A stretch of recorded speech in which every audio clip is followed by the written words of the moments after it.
In all cholecystectomies, whether emergent or elective, routine or complicated, there are several anatomic features that should be identified in every case.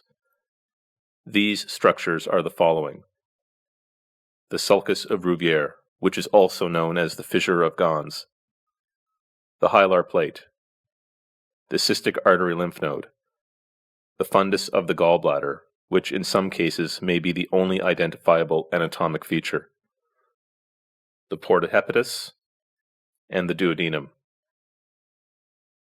All of these structures are critical in orienting a surgeon to the location of the common bile duct and common hepatic duct, such that they may not be injured in any cholecystectomy. In a routine cholecystectomy, the safest and best approach to identify the structures of the triangle of Collot is to achieve the critical view of safety, with the ultimate goal of avoiding a bile duct injury.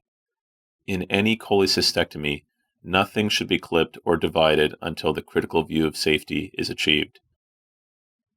To achieve the critical view of safety, all three requirements must be fulfilled.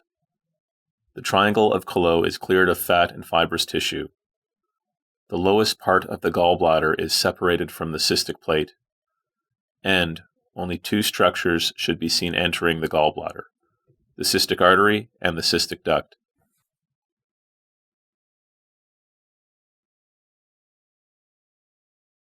To begin, the patient is placed in reverse Trendelenburg with the patient's right side up. The fundus of the gallbladder is grasped and reflected towards the patient's right shoulder. Hartmann's pouch is retracted towards the patient's right hip to help expose Collot's triangle, which is also known as the cystohepatic triangle.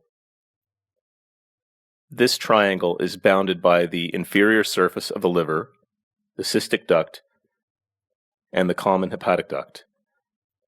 In this modern definition of the triangle of Collot, the inferior surface of the liver is used instead of the cystic artery.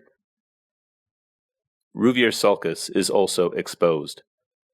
This sulcus is located on the undersurface of the liver, within which the right portal pedicle is found.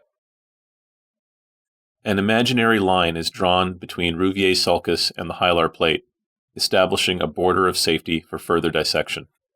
The cystic artery lymph node is normally found along this line.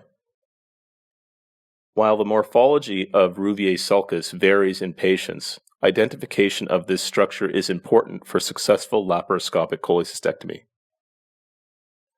An example from a different patient shows Rouvière's sulcus more prominently, with the imaginary line of safety drawn from it.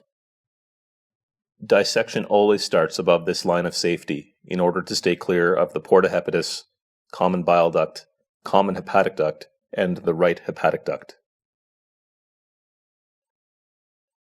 The neck of the gallbladder is freed from the cystic plate.